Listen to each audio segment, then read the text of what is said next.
Hello বন্ধুরা, তোমরা সবাই কেমন আছো? আশা করি তোমরা সবাই ভালো আছো। আজকে আমাদের লাচুংয়ের দ্বিতীয় দিন, যেখানে আমরা সকালবেলা ব্রেকফাস্ট করছি। আজকের দিনটা মূলত আমরা ইউজ করতাম 0 পয়েন্ট, ইয়াংথাম ভ্যালি আর কাটাওকে কভার করার জন্য। তো আমরা সকাল 9টার সময় বেরিয়েছিলাম হোটেল থেকে 0 পয়েন্টের উদ্দেশ্যে। এবং 0 পয়েন্টে রাস্তায় যেতে যেতে যে সৌন্দর্য দেখতে দেখতে আমরা 0 পয়েন্টে অলমোস্ট পৌঁছে গেছিলাম। তার আগে এমন একটা সৌন্দর্য দেখেছিলাম যেটা দেখে আমাদের মন পুরো ভরে গেছিল।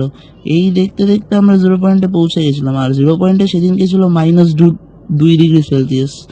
-2 ডিগ্রি সেলসিয়াস অতিক্রম করার পর আমরা রওনা দিয়েছিলাম হচ্ছে ইয়াংথাম ভ্যালির উদ্দেশ্যে। এখানে ইয়াংথাম ভ্যালি পৌঁছাতে পৌঁছাতে আমাদের 12:30 বা 1টা বেজে গেছিলো, কারণ আমরা 0 পয়েন্টে প্রচুর সময় নষ্ট করেছিলাম। এই যে সেই ইয়াংথাম ভ্যালি, লাচুং নদীর ওপরে যে ব্রিজটা ঝুলন্ত অবস্থায় দাঁড়িয়েছে, এটা কভার করতে করতে আমাদের প্রায় 3:30 বেজে গেছিলো। তো কাটাও যাওয়ার প্রবলেম ছিল। এই